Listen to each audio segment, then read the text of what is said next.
De volta aqui no Além da Notícia, estamos falando, olha, do universo da educação, mas com o foco aqui voltado para o futuro da escrita. Só aqui, mais uma vez, faço a mesma pergunta do primeiro bloco. A escrita não vai acabar, não é, professor Paulo? Não, não vai. Não tem como? Não tem como. O que ela pode mudar é o suporte dela. Né? Em vez de escrever em papel, pode escrever numa tela. Mas não vai mudar, não vai desaparecer. É um meio de comunicação importante, até histórico, faz parte do nosso DNA. É difícil a gente não ler alguma coisa.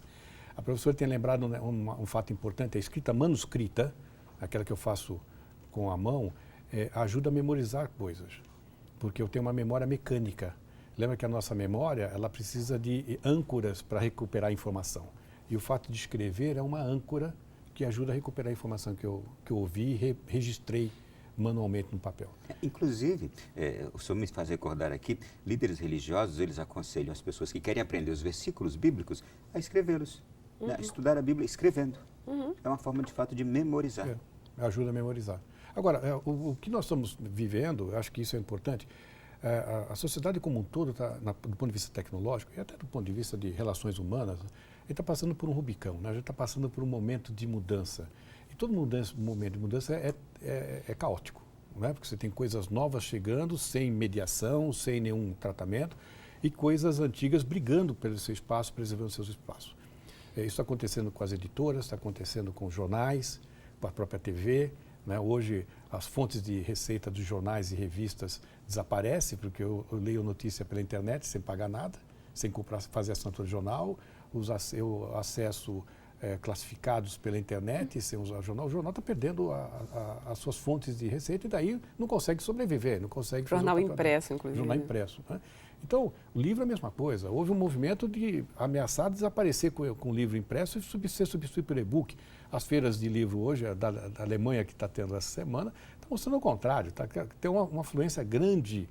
Aliás, a tecnologia, quando apareceu lá nos anos 70, falava que a gente ia acabar com o papel. Né? Nunca nós produzimos tanto papel como agora.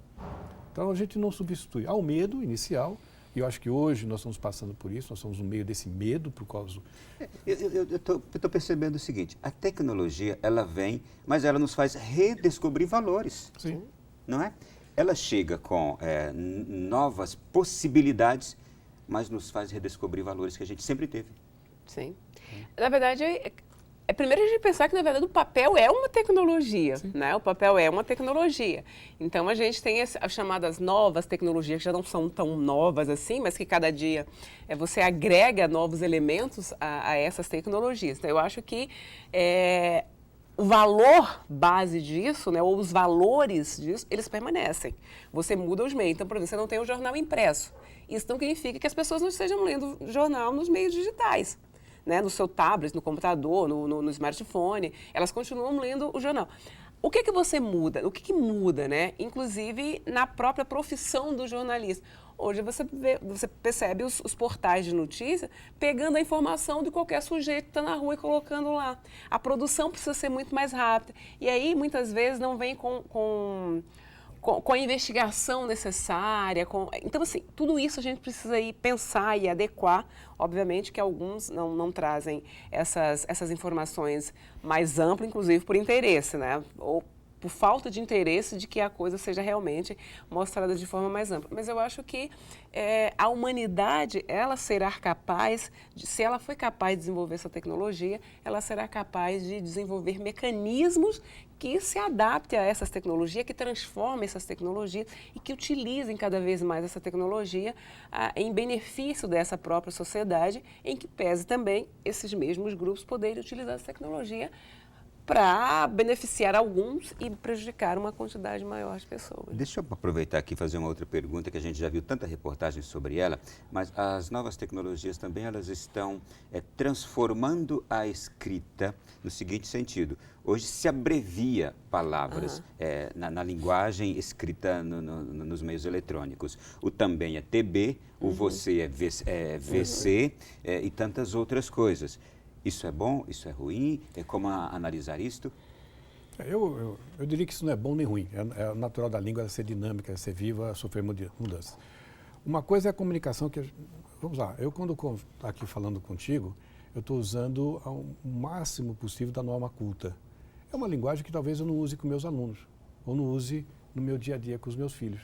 Então, a gente tem que ter o domínio dessas várias linguagens, dessas várias formas de expressão. Usar uma norma culta, usar um português correto, né, bem falado, com um bom vocabulário até erudito, nos locais em que a gente precisa disso. E usar uma linguagem mais com gíria, com abreviaturas, até com palavras de baixo calão, dependendo do ambiente, naqueles ambientes onde você não precisa dessa norma culta. A gente precisa ter capacidade de dosar a nossa comunicação de acordo com o destinatário da informação, como você faz na TV. Né? Não é o mesmo discurso ou a mesma linguagem para todo o público, depende do programa. Um programa infantil, você não vai usar uma palavras rebuscadas, eu preciso trabalhar com outra linguagem. Então, nós precisamos capacitar as pessoas a usarem, tanto desde a norma culta até a linguagem coloquial do dia a dia. Nós estamos falhando um pouco com a norma culta. A linguagem coloquial, ela nasce naturalmente. A educação informal acontece à revelia dos governos ou dos planos políticos. Ela acontece na rua, acontece em casa, acontece com os amigos. E aí, essa linguagem coloquial, essa linguagem não formal, se desenvolve. A formal é na escola, na educação formal. E aí a gente está pecando um pouco, nós estamos deixando contaminar os ambientes. Eu posso trazer a linguagem informal para dentro da escola? Posso, em algum momento de descontração ou para explicar alguma coisa que é mais complexa, mais esotérica para aquele aluno naquele momento, eu posso usar uma linguagem informal, mas eu não posso abrir mão da linguagem formal, da norma culta, na minha processo de formação formal, né, científica, pedagógica. Então, nós estamos pecando um pouco, a gente está deixando essa contaminação acontecer de maneira meio descontrolada. Isso vale para livro texto, vale para a postura do professor em sala de aula. Professores legais é aquele que fala na linguagem dos alunos. Se eu não trouxer uma linguagem diferente, mais elaborada, eles não vão desenvolver essa linguagem.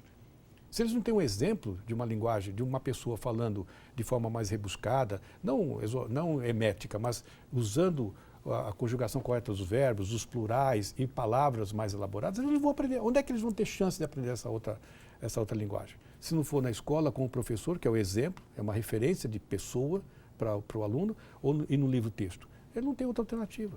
Professora, a senhora é membro do comitê editorial da revista Retratos da Escola e foi editora da revista Linhas Críticas de 2010 a 2015.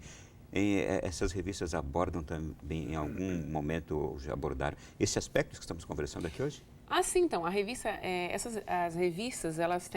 são revistas da área de educação, né? Ambas as revistas são revistas da área de educação, que trabalham com diversas temáticas na área, né? Inclusive essa questão da escrita. Então, a revista Linhas Críticas é uma revista da Faculdade de Educação, ligada ao programa de pós-graduação em educação da Faculdade de Educação da Universidade de Brasília, né, ao qual eu fui editora, e essa revista publica textos científicos, né, da área de educação. Isso desde a pedagogia, da política educacional, da área de letra, das diversas áreas que compõem da filosofia, da sociologia, tudo isso, né. A revista Retrato da Escola é uma revista da CNTE, né, e que também publica textos em todas essas áreas, especialmente textos linkados à questão dos professores, os trabalhos os profissionais da educação. Então, são revistas que trabalham diversas temáticas, né? Então, ela não tem também a questão da escrita, das tecnologias,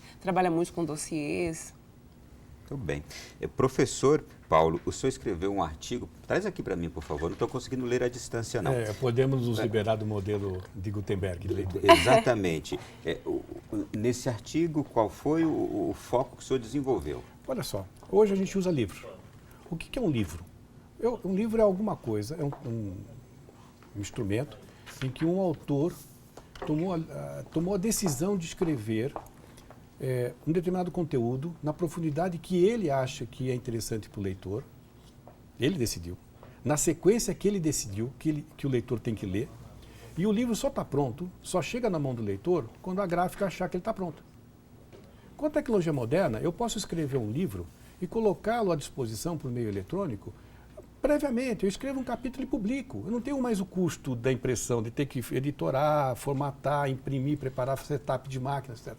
Eu posso publicar aos poucos. Mas ainda, eu posso publicar, imagina uma produção coletiva, onde os vários autores sobre o mesmo assunto, escrevem a mesma coisa com profundidades diferentes. Eu posso falar de mecânica quântica simplesmente citando um caso simples de mecânica quântica, mas eu posso ter autores aprofundando aquele assunto. E um leitor decide o nível de profundidade que ele pode ir. Hoje, com o livro eletrônico, eu consigo isso. O livro é basicamente um documento linear. Eu leio do começo ao fim. Quer dizer, eu não, que eu costumo ler a conclusão antes. Eu leio o final antes.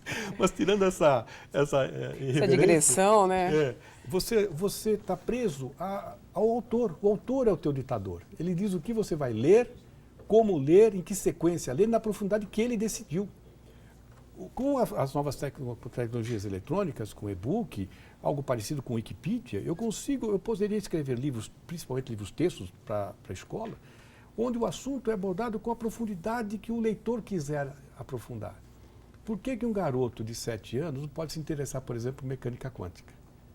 Ou pela Revolução Francesa? Ele pode, e ele vai se aprofundar do quanto ele quiser. Ele não está preso ao livro-texto, o professor não fica ali preso ao livro-texto que foi definido pelo autor, que nem ela conhece, não sei de nome. Então, o livro tradicional, ele impõe eu chamo de ditadura de Gutenberg, né? Ele impõe o conteúdo, a profundidade, o momento em que ele é liberado, de liberação daquele conteúdo, por causa do processo de produção de livro. Já no livro eletrônico, eu não tenho essas amarras. Eu posso criar algo mais flexível, algo mais adaptado ao leitor. Ele lê... Imagina eu lendo sobre uma história de Sherlock Holmes, por exemplo. Me interessa saber sobre monarquia.